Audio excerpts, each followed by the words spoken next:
श्री ऋषि पुराण वायव्य संहिता अध्याय 26 समय संस्कार या समय आचार की दीक्षा की विधि। उपमन्यु कहते हैं, यदुनंदन, नाना प्रकार के दोषों से रहित शुद्ध स्थान और पवित्र दिन में गुरु शिष्य पहले शिष्य का समय नामक संस्कार करे। गंध, वर्ण और रस आदि से विधि पूर्वक भूमि की परीक्षा करके वास्तुशास्त्र में बनाई हुई पद्धति से वहां मंडप का निर्माण करे। मंडप के बीच में वेदी बनाकर आठों दिशाओं में छोटे छोटे कुंड बनाए। फिर ईशान कोश में या पश्चिम दिशा में प्रधान कुंड का निर्माण करे। एक ही प्रधान कुंड बनाकर चंदोवा, ध्वज तथा अनेक प्रकार की बहुसंख्यक मालाओं से उसको सजाए। तत्पश्चात वेदी के मध्य भाग में शुभ लक्षणों से युक्त मंडल बनाए। लाल रंग के स्वर्ण आदि के चूर्ण से वह मंडल बनाना चाहिए। मंडल ऐसा हो कि उसमें ईश्वर का आह्वान किया जा सके। निर्धन मनुष्य सिंदूर या अगहनी या तिन्नी के चावल के चूर्ण से मंडल बनाए। उस मंडप में 1 या 2 हाथ का श्वेत या लाल कमल बनाए। एक हाथ के कमल की कर्णिका 8 अंगुल की होनी चाहिए। उसके केसर 4 अंगुल में हो और शेष भाग में अष्टदल आदि की कल्पना करें। 2 हाथ के कमल की कर्णिका आदि 1 हाथ वाले से 2 गुनी होनी चाहिए।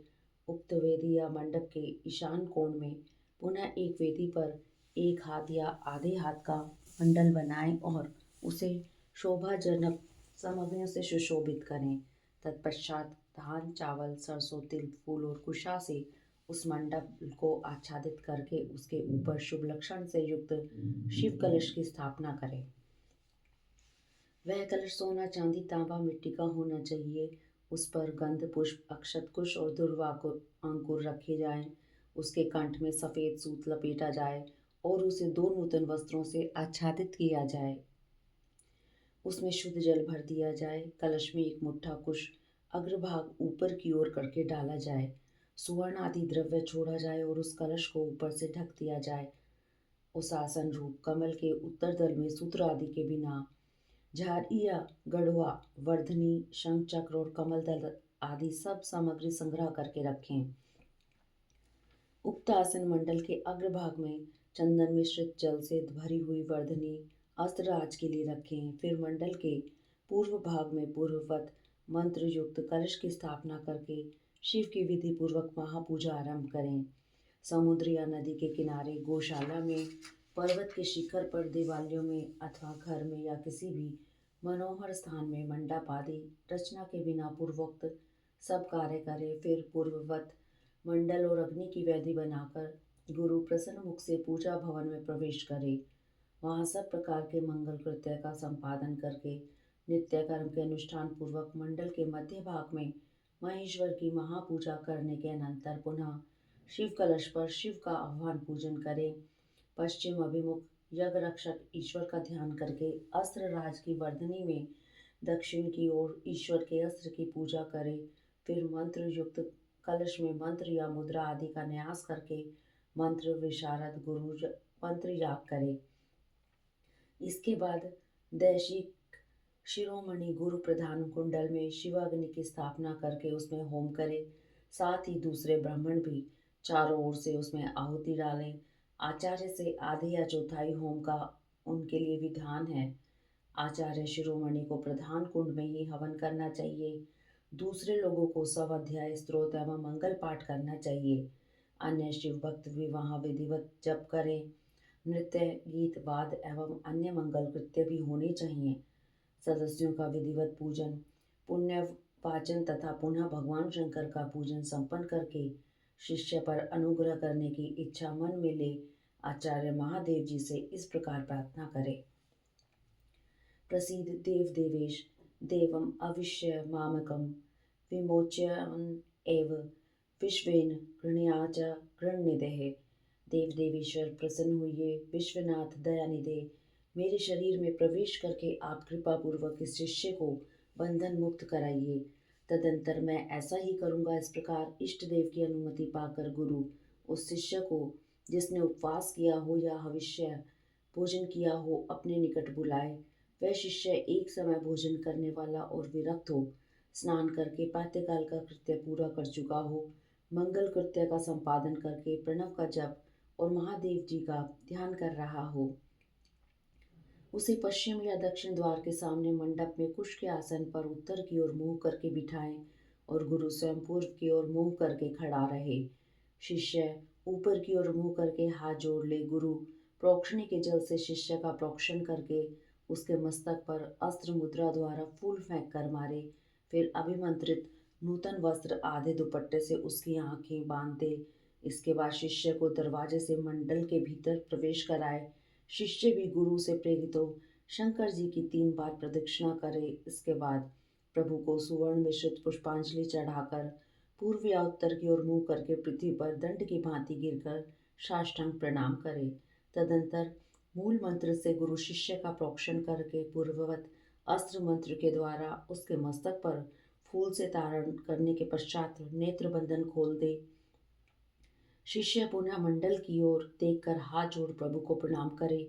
इसके बाद शिव स्वरूप आचार्य शिष्य को मंडल के दक्षिण अपने बाएं भाग में कुश के आसन पर बिठाए और महादेव जी की आराधना करके उसके मस्तक पर शिव का वरद हाथ रखे। मैं शिव हूँ, इस अभिमान से युक्त गुरु शिव के तेज से संपन्न अपने हाथ को शिष्य के मस्तक पर रखे और शिव मंत्र का उच्चारण करे। उसी हाथ से वह शिष्य के संपूर्ण अंगों का स्पर्श करे। शिष्य भी आचार्य रूप में उपस्थित हुए ईश्वर को पृथ्वी पर गिरकर साष्टांग प्रणाम करे। तदंतर जब शिष्य शिवाग्नि में महादेव जी की विधिवत पूजा करके 3 आहुति दे ले, तब गुरु पुनः पूर्ववत शिष्य को अपने पास बिठा ले। कुशों के अग्रभाग से उसका स्पर्श करते हुए विद्या या मंत्र द्वारा अपने आप को उसके भीतर आविष्ट करे। तत्पश्चात महादेव जी को प्रणाम करके नाड़ी संधान करे। फिर शिव शास्त्र में बताए हुए मार्ग से प्राण का निष्क्रमण करके शिष्य के शरीर में प्रवेश की भावना करे। साथ ही मंत्रों का तर्पण भी करे। मूल मंत्र के तर्पण के लिए उसी के उच्चारण पूर्वक 10 आहुतियां देनी चाहिए। फिर अंगों के तर्पण के लिए अंग मंत्रों द्वारा ही क्रमशः 3 आहुतियां दें। इसके बाद पूर्ण आहुति देकर मंत्र वेता गुरु प्रायश्चित के निमित्त मूल मंत्र से पुनः 10 आहुतियां अग्नि में डालें। फिर देवेश्वर शिव का पूजन करें। सम्यक आचमन और हवन करने के पश्चात यथाउचित रीति से जातितः वेश्य का उद्धार करें। भावना द्वारा उसके वैश्यत्व को निकालकर उसमें क्षत्रियत्व की उत्पत्ति करे। फिर इसी तरह क्षत्रियत्व का भी उद्धार करके गुरु उसमें ब्राह्मणत्व की उद्भावना करे। इसी प्रणाली से दासितः क्षत्रिय का भी उद्धार करके ब्राह्मण बनाए। फिर उन दोनों शिष्यों में रुद्रत्व की उत्पत्ति करे। जो जाति से ही ब्राह्मण है उस शिष्य में केवल रुद्रत्व की स्थापना करे। फिर शिष्य का प्रोक्षण तथा ताड़न करके उसके आग की चिंगारियों के समान प्रकाशमान शिव स्वरूप आत्मा को अपने आत्मा में स्थित होने की भावना करे। तदंतर पूर्वोक्त नाड़ी से गुरु मंत्र उच्चारण पूर्वक वायु का निसारण करे। वायु का निसारण करके उस नाड़ी के द्वारा ही शिष्य के हृदय में वह स्वयं प्रवेश करे। प्रवेश करके उसके चैतन्य का नील बिंदु के समान चिंतन करके करे। साथ ही यह भावना करे कि मेरे तेज से इसका सारा मल नष्ट हो गया और यह पूर्णतः प्रकाशित हो रहा है। इसके बाद उस जीव चैतन्य को लेकर नाड़ी से संहार मुद्रा एवं पूरक प्राणायाम द्वारा अपने आत्मा से एकीभूत करने के लिए उसमें निर्विष्ट करे। फिर रेचक की ही भांति कुंभक द्वारा उसी नाड़ी से उस जीव चैतन्य को वहां से लेकर शिष्य के हृदय में स्थापित कर दे। तत्पश्चात शिष्य का स्पर्श करके शिव से उपलब्ध हुए यज्ञोपवीत को उसे देकर गुरु 3 बार आहुति दे पूर्ण आहुति होम करे। इसके बाद आराध्य देव के दक्षिण भाग में शिष्य को कुश तथा फूल से आच्छादित करके श्रेष्ठ आसन पर बिठाकर उसका मुंह उत्तर की ओर करके उसे स्वस्तिक आसन में स्थित करे। शिष्य गुरु की ओर हाथ जोड़े रहे। गुरु स्वयं पूर्वाभिमुख हो एक श्रेष्ठ आसन पर खड़ा रहे और पहले से ही स्थापन पूर्वक सिद्ध किए हुए पूर्ण घट को लेकर शिव का ध्यान करते हुए मंत्र पाठ तथा मांगलिक वादों की ध्वनि के साथ शिष्य का अभिषेक करे। तदंतर शिष्य उस अभिषेक के जल को पूंछकर श्वेत वस्त्र धारण करे, आचमन करके अलंकृत हो हाथ जोड़ मंडप में जाए। तब गुरु पहले की भांति उसे कुशासन पर बिठाकर मंडल में महादेव जी की पूजा करके कर न्यास करे। इसके बाद मन ही मन महादेव जी का ध्यान करते हुए दोनों हाथों में भस्म ले शिष्य के अंगों में लगाए और शिव मंत्र का उच्चारण करे। तदंतर शिव आचार्य मात्र का न्यास के मार्ग से शिष्य का दहन पलवान आदि सकलीकरण करके उसके मस्तक पर शिव के आसन का ध्यान करे और वहाँ शिव का आह्वान करके यथाउचित रीति से उनकी मानसिक पूजा करे। तत्पश्चात हाथ जोड़ महादेव जी की प्रार्थना करे, प्रभु यहाँ आप नित्य यहाँ विराजमान हो। इस तरह प्रार्थना करके मन ही मन यह भावना करें कि शिष्य भगवान शंकर के तेज से प्रकाशित हो रहा है। इसके बाद पुनः शिव की पूजा करके शिवारूपिणी शैवी आज्ञा प्राप्त करके गुरु शिष्य के कान में धीरे धीरे शिव मंत्र का उच्चारण करे। शिष्य हाथ जोड़े हुए उस मंत्र को सुनकर उसी में मन लगाकर शिवाचार्य की आज्ञा के अनुसार धीरे धीरे उसकी आवृत्ति करे। फिर मंत्र ज्ञान कुशल आचार्य शाक्त मंत्र का उपदेश दे उसका सुपूर्वक उच्चारण करवाकर शिष्य के प्रति मंगल संचा करे। तत्पश्चात संक्षेप से वाच्यवाचक योग के अनुसार ईश्वर रूप मंत्र का उपदेश देकर योग आसन की पद्धति दे।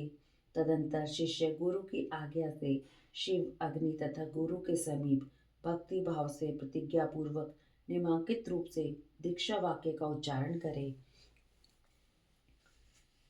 मेरे लिए प्राणों का परित्याग कर देना अच्छा होगा अथवा सिर कटा देना भी अच्छा होगा, किंतु मैं भगवान त्रिलोचन की पूजा किए बिना कभी भोजन नहीं कर सकता। जब तक मोह दूर ना हो तब तक वह भगवान शिव में ही निष्ठा रखकर उन्हीं के आश्रित हो नियम पूर्वक उन्हीं की आराधना करता रहे।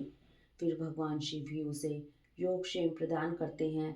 ऐसा करने से उस शिष्य का नाम समय होगा, उसे शिव आश्रम में रहने का अधिकार प्राप्त होगा। वहाँ रहने वाले शिष्य को गुरु की आज्ञा का पालन करते हुए सदा उसके वश में रहना चाहिए।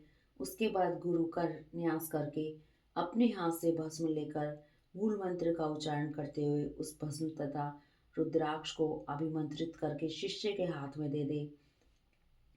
साथ ही महादेव जी की प्रतिमा अथवा उनका गूढ़ शरीर लिंग और यथासंभव पूजा होम जप तथा ध्यान के साधन भी दे। फिर वह शिष्य भी शिवाचार्य से प्राप्त हुई उन वस्तुओं को उन्हीं की आज्ञा से बड़े आदर के साथ ग्रहण करे, उनकी आज्ञा का उल्लंघन न करे। आचार्य से प्राप्त हुई सारी वस्तुओं को भक्ति भाव से सिर पर रख कर ले जाए और उनकी रक्षा करे। अपनी रुचि के अनुसार मठ में या घर में शंकर जी की पूजा करता रहे। इसके बाद गुरु भक्ति श्रद्धा और बुद्धि के अनुसार शिष्य को शिवाचार्य की शिक्षा दे। शिवाचार्य ने समय आचार के विषय में जो कुछ कहा हो, जो आज्ञा दी हो तथा जो भी कुछ बातें बताई हो, उन सबको शिष्य शिरोधार्य करे। गुरु के आदेश से ही वह शिवागमन का ग्रहण पठन और श्रवण करे, न तो अपनी इच्छा से करे और न दूसरे की प्रेरणा से ही। इस प्रकार संक्षिप्त से मैंने समय आख्यान संस्कार समयाचार की दीक्षा का वर्णन किया है। यह मनुष्य को साक्षात शिव धाम की प्राप्ति कराने के लिए सबसे उत्तम साधन है। इति श्री अध्याय 16। अध्याय 17 षड्धव शोधन की विधि। उपमन्यु कहते हैं, यदुनंदन, इसके बाद गुरु शिष्य की योग्यता को देखकर उसके संपूर्ण बंधनों की निवृत्ति के लिए षड्धव शोधन करे। कला तत्व भुवन वर्ण पद और मंत्र, ये ही संक्षेप से 6 अथवा कहे गए हैं। निवृत्ति आदि जो 5 कलाएं हैं उन्हें विद्वान पुरुष कलाधवा कहते हैं।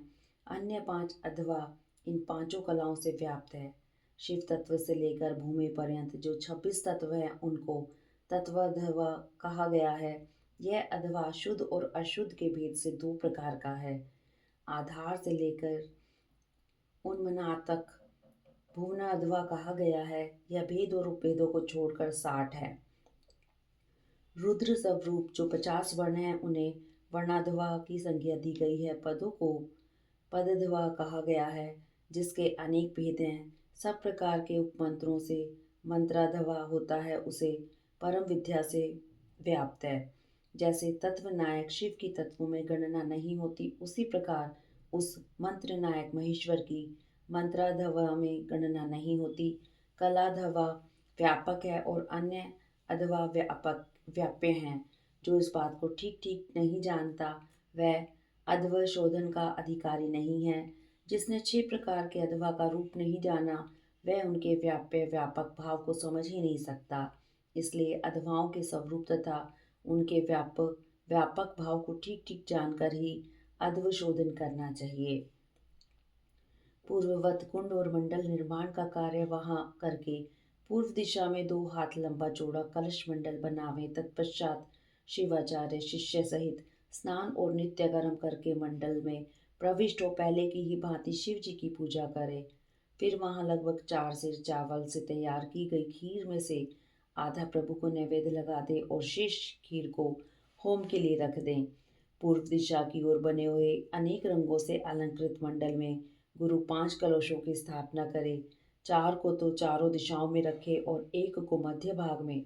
उन कलशों पर मूल मंत्र के नमः शिवाय इन 5 अक्षरों को बिंदु और नाद से युक्त करके उनके द्वारा कल्प विधि का ज्ञाता गुरु ईशान आदि ब्रह्मों की स्थापना करे। मध्यवर्ती कलश पर ओम नम ईशानाय नमः ईशानम स्थापयामि कहकर ईशान की स्थापना करे। पूर्ववर्ती कलश पर ओम मम तत्पुरुषाय नमः तत्पुरुषम स्थापयामि कहकर तत्पुरुष की दक्षिण कलश पर ओम शिव अघोराय नमः अघोरम स्थापयामि कहकर अघोर की वाम या उत्तर भाग में रखे हुए कलश पर ओम वाम वामदेवाय नमः वामदेवम स्थापयामि कहकर वामदेव की तथा पश्चिम के कलश पर ओम यम सदोजाताय नमः सदोजातम स्थापयामि कहकर सदोजात की स्थापना करें। तदंतर रक्षा विधान करके मुद्रा बांधकर कलशों को अभिमंत्रित करें। इसके बाद पूर्ववत शिव अग्नि में होम आरंभ करें। पहले होम के लिए जो आधी खीर रखी गई थी उसका हवन करके शेष भाग शिष्य को खाने के लिए दे। पहले की भांति मंत्रों का तर्पणांत आरंभ करके पूर्ण हुति होम करने के पश्चात प्रदीपन कर्म करे। प्रदीपन कर्म में ओम हुम नमः शिवाय फट स्वाहा का उच्चारण करके क्रमशः हृदय आदि अंगों को 3-3 आहुतियां देनी चाहिए। अंगों में हृदय शीर्ष शिखा क्वच नेत्रत्रय और अस्त्र इन 6 की गणना है। इनमें से एक एक अंग को 3-3 बार मंत्र पढ़कर 3-3 बार आहुतियां देनी चाहिए। इन सब के स्वरूप का तेजस्वी रूप में चिंतन करना चाहिए। इसके बाद ब्राह्मण की कुमारी कन्या के द्वारा काते हुए सफेद सूत को एक बार त्रिगुण करके पुनः त्रिगुण करे। फिर उस सूत्र को अभिमंत्रित करके उसका एक छोर शिष्य की शिखा के अग्रभाग में बांध दें। शिष्य सिर ऊंचा करके खड़ा हो जाए। उस अवस्था में वह सूत उसके पैर के अंगूठे तक लटका रहे। सूत को इस तरह लटकाकर उसमें सुषुम्ना नाड़ी की संयोजना करें। फिर मंत्रज्ञ गुरु शांत मुद्रा के साथ मूल मंत्र से 3 आहुतियों का होम करके उस नाड़ी को लेकर उस सूत्र में स्थापित करे। फिर वह पूर्ववत फूल फेंक कर शिष्य के हृदय में ताड़न करे और उससे चैतन्य को लेकर 12 आहुतियों के पश्चात शिव को निवेदित कर उस लटकते हुए सूत्र को एक सूत से जोड़े और हुम फट मंत्र से रक्षा करके उस सूत को शिष्य के शरीर में लपेट दे। फिर यह भावना करे कि शिष्य का शरीर मूल त्रयम्य पाश है। भोग और भोग्यत्व की ही इसका लक्षण है। यह विषय इंद्रिय और देह आदि का जनक है। तदंतर शांति अतीता आदि 5 कलाओं को जो आकाश आदि तत्व स्वरूपणी है उन सूत्र में उनके नाम ले लेकर जोड़ना चाहिए। यथा व्योम रूपिणीम शांति अतीत कलाम योजयामि, वायु रूपिणीम शांति कलाम योजयामि, तेजो रूपिणी विद्या कलाम योजयामि, जल रूपिणीम प्रतिष्ठा कलाम योजयामि, पृथ्वी रूपिणीम निवृत्ति कलाम योजयामि इति। इस तरह इन कलाओं का योजन करके उनके नाम के अंत में नमः जोड़कर इनकी पूजा करे। यथा शांति अतीत कलाय नमः, शांति कल्याय नमः इत्यादि। अथवा आकाश आदि के बीजभूत हम यम रम वम लम मंत्रों द्वारा या पंचाक्षर के 5 अक्षरों में नाद बिंदु का योग करके बीज रूप हुए उन मंत्र अक्षरों द्वारा क्रमशः पूर्वोक्त कार्य करके तत्व आदि में मल आदि पाशों की व्याप्ति का चिंतन करे। इसी तरह मल आदि पाशों में भी कलाओं की व्याप्ति देखे। फिर आहुति करके उन कलाओं को संदीप्त करे। तदंतर शिष्य के मस्तक पर पुष्प से ताड़न करके उसके शरीर में लिपटे हुए सूत्र को मूल मंत्र के उच्चारण पूर्वक शांति अतीत पद में अंकित करे। इस प्रकार क्रमशः शांति अतीत से आरंभ करके निवृत्ति कला पर्यंत पूर्वोक्त कार्य करके 3 आहुतियां देकर मंडल में पुनः शिव का पूजन करे। इसके बाद देवता के दक्षिण भाग में शिष्य को कुश युक्त आसन पर मंडल में उत्तराभिमुख बिठाकर गुरु होम वशिष्ठ चरु उसे दे। गुरु के दिए हुए उस चरु को शिष्य आदर पूर्वक ग्रहण करके शिव का नाम ले उसे खा जाए। फिर 2 बार आचमन करके शिव मंत्र का उच्चारण करे। इसके बाद गुरु दूसरे मंडल में शिष्य को पंचगव्य दे। शिष्य भी अपनी शक्ति के अनुसार उसे पीकर 2 बार आचमन करके शिव का स्मरण करे। इसके बाद गुरु शिष्य को मंडल में पूर्ववत बिठाकर उसे शास्त्रोक्त लक्षण से युक्त दंत धावन दे। शिष्य पूर्व या उत्तर की ओर मुंह करके बैठे और मौन हो उस दतोन के कोमल अग्रभाग द्वारा अपने दांतों की शुद्धि करे। फिर उस दतोन को धोकर फेंक दे और कुल्ला करके मुंह हाथ धोकर शिव का स्मरण करे। फिर गुरु की आज्ञा पाकर शिष्य हाथ जोड़े हुए शिव मंडल में प्रवेश करे। उस फेंके हुए दतुन को यदि गुरु ने पूर्व, उत्तर या पश्चिम दिशा में अपने सामने देख लिया तब तो मंगल है, अन्यथा अन्य दिशाओं में देखने पर अमंगल होता है। यदि निंदित दिशा की ओर वह दिख जाए तो उसके दोष की शांति के लिए गुरु मूल मंत्र से 108 या 54 आहुतियों का होम करे। तत्पश्चात शिष्य का स्पर्श करके उसके कानों में शिव नाम का जप करके महादेव जी के दक्षिण भाग में शिष्य को बिठाए। वहां नूतन वस्त्र पर बिछे हुए कुश के अभिमंत्रित आसन पर पवित्र हुआ शिष्य मन ही मन शिव का ध्यान करते हुए पूर्व की ओर सिरहाना करके रात में सोए। शिखा में सूत बांधे हुए उस शिष्य की शिखा को शिखा से ही बांधकर गुरु नूतन वस्त्र द्वारा हुंकार उच्चारण करके उसे ढक दे। फिर शिष्य के चारों ओर भस्म, तिल और सरसों से 3 रेखा खींचकर फट मंत्र का जप करके रेखा के बाह्य भाग में दिक्पालों के लिए बलि दे। शिष्य भी उपवास पूर्वक वहां रात में सोया रहे और सवेरा होने पर उठकर अपने देखे हुए स्वप्न की बातें गुरु को कहे। इति श्री अध्याय 28 षड्धव शोधन की विधि। उपमनु कहते हैं, यदुनंदन तदंतर गुरु की आज्ञा ले शिष्य स्नान आदि संपूर्ण कर्म को समाप्त करके शिव का चिंतन करता हुआ हाथ जोड़ शिव मंडल के समीप जाए। इसके बाद पूजा के सिवा पहले दिन का शेष सारा कृत्य नेत्र बंधन पर्यंत कर लेने के अनंतर गुरु उसे मंडल का दर्शन कराए। आँख में पट्टी बंधे रहने पर शिष्य कुछ फूल बिखेरे, जहाँ भी फूल गिरे वहीं उसको उपदेश दे। फिर वह पूर्ववत उसे निर्माल्य मंडल में ले जाकर ईशान देव की पूजा कराए और शिवाग्नि में हवन करे। यदि शिष्य ने दुस्वप्न देखा हो तो उसके दोष की शांति के लिए 100 या 50 बार मूल मंत्र से अग्नि में आहुति दे। तदंतर शिखा में बंधे हुए सूत को पूर्ववत लटकाकर आधार शक्ति हुई पूजा से लेकर निवृत्ति कला संबंधी वागीश्वरी पूजन पर्यंत सब कार्य होम पूर्वक करे।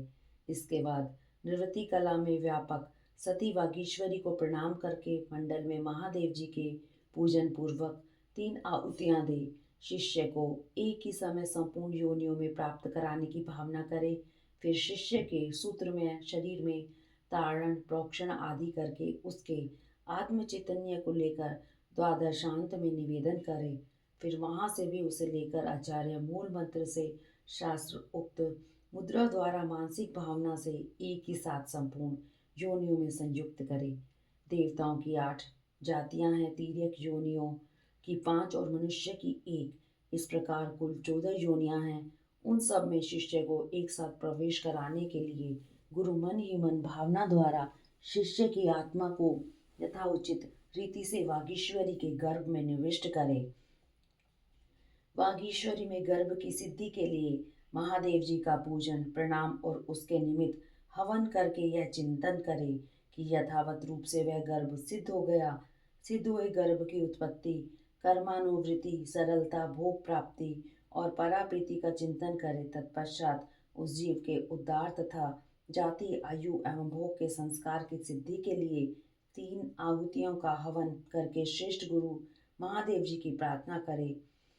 भोक्तृत्व विषयक आसक्ति अथवा भोग स्थिरता और विषय आसक्ति रूप मल के निवारण पूर्वक शिष्य के शरीर का शोधन करके उसके त्रिविध पाश का उच्छेदन कर डाले।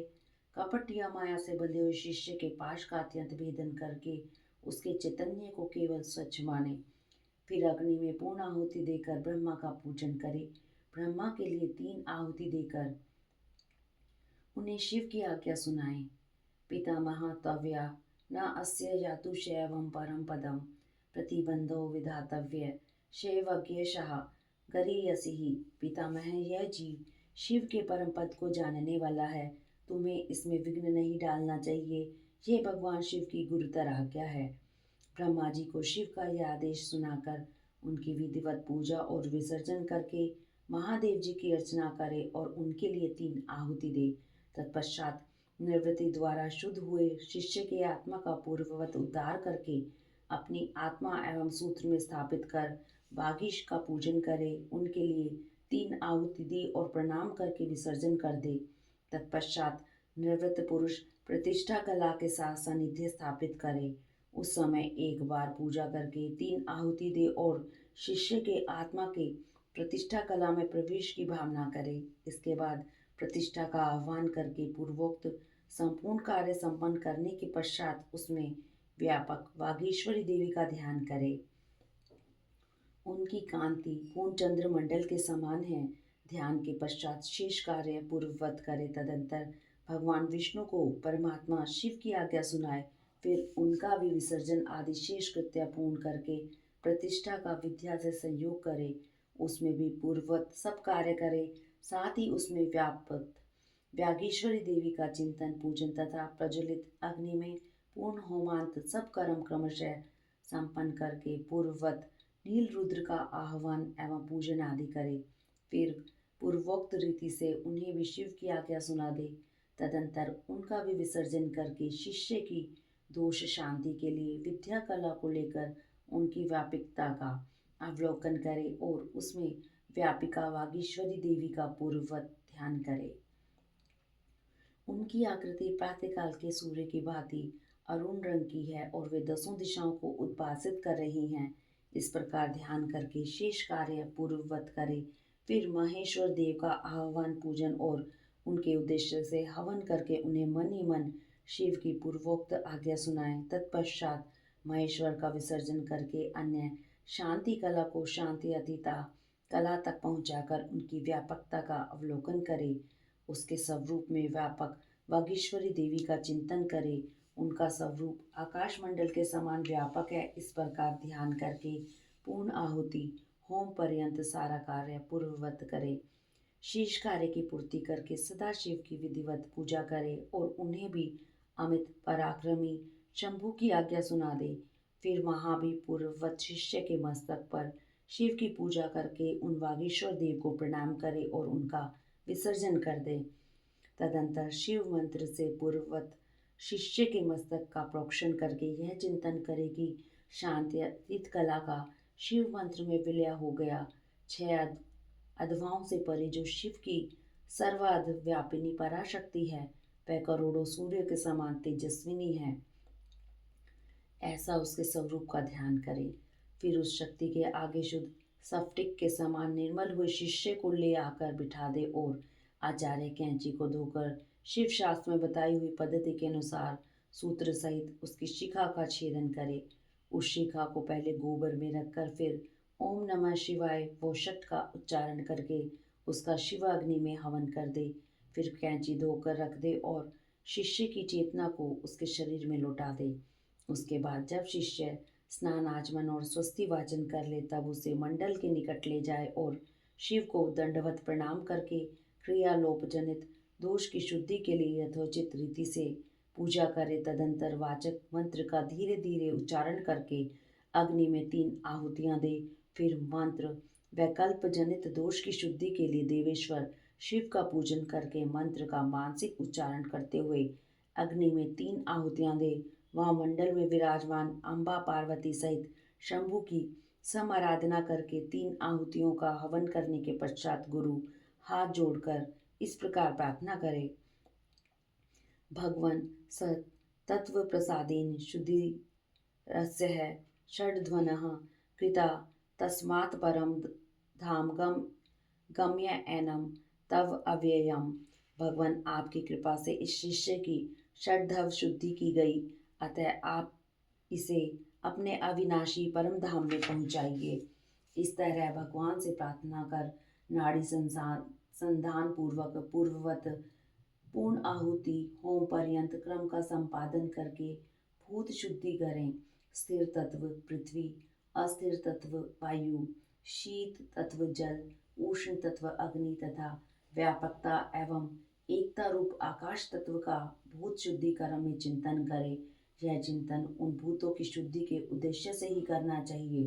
भूतों की ग्रंथियों का छेदन करके उनके अधिपतियों या अधिष्ठाता देवताओं सहित उनके त्याग पूर्वक स्थित योग के द्वारा उन्हें परम शिव में नियोजित करें। इस प्रकार शिष्य के शरीर का शोधन करके भावना द्वारा उसे दग्ध करें, फिर उसकी राख को भावना द्वारा ही अमृत कणों से आप्लावित करें। तदंतर उसमें आत्मा की स्थापना करके उसके विशुद्ध अध्वमय शरीर का निर्माण करें। उसमें पहले संपूर्ण अध्वों में व्यापक शुद्ध शांति अतीता कला का शिष्य के मस्तक पर न्यास करें। फिर शांति कला का मुख में, विद्या कला का गले से लेकर नाभि पर्यंत भाग में, प्रतिष्ठा कला का उसके नीचे के अंगों में चिंतन करें। तदंतर अपने बीजों सहित सूत्र मंत्र का न्यास करके संपूर्ण अंगों सहित शिष्य को शिष्य स्वरूप समझे। फिर उसके हृदय कमल में महादेव जी का आह्वान करके पूजन करें। गुरु को चाहिए कि शिष्य में भगवान शिव के स्वरूप का नित्य उपस्थिति मानकर शिव के तेज से तेजस्वी हुए उस शिष्य के अनिमा आदि गुणों का भी चिंतन करें। फिर भगवान शिव से आप प्रसन्न हो ऐसा कहकर अग्नि में 3 आहुतियां दें। इस प्रकार पुनः शिष्य के लिए निम्नांकित गुणों का ही उपादान करें। सर्वज्ञता, तृप्ति आदि, अंतर्रहित बोध, अलुप्त शक्तिमता, स्वतंत्रता और अनंत शक्ति, इन गुणों की उसमें भावना करें। इसके बाद महादेव जी की आज्ञा लेकर उन देवेश्वर का मन ही मन चिंतन करते हुए सधोजात आदि कलशों द्वारा क्रमशः शिष्य का अभिषेक करें। तदंतर शिष्य को अपने पास बिठाकर पूर्ववत शिव की अर्चना करके उनकी आज्ञा लें। उस शिष्य को शैवी विद्या का उपदेश करें। उस शैवी विद्या के आदि में ओंकार हो और वह उस ओंकार से ही संपुटित हो और उसके अंत में नमः लगा हुआ हो। वह विद्या शिव और शक्ति दोनों से संयुक्त हो, यथा ओम ओम नमः शिवाय, ओम नमः। इस तरह शक्ति विद्या का भी उपदेश करें, यथा ओम ओम नमः शिवाय, ओम नमः। इन विद्याओं के साथ ऋषि, छंद, देवता, शिव और शिव की शिव रूपता, आवरण पूजा तथा शिव संबंधी आसनों का भी उपदेश दें। तत्पश्चात देवेश्वर शिव का पुनः पूजन करके कहें, भगवान मैंने जो कुछ किया है वह सब आप सुकृत रूप से कर दें। इस तरह भगवान शिव से निवेदन करना चाहिए। तदंतर शिष्य सहित गुरु पृथ्वी पर दंड की भांति गिरकर महादेव जी को प्रणाम करें। प्रणाम के अनंतर उस मंडल से और अग्नि से भी उनका विसर्जन कर दें। इसके बाद समस्त पूजनीय सदस्यों का क्रमशः पूजन करना चाहिए। सदस्यों और ऋत्विजों की अपने वैभव के अनुसार सेवा करनी चाहिए। साधक यदि अपना कल्याण चाहे तो धन खर्च करने में कंजूसी न करे। इति श्री अध्याय 28। ओम नमः शिवाय। ओम नमः शिवाय। हरि ओम तत्सत। हरि ओम तत्सत।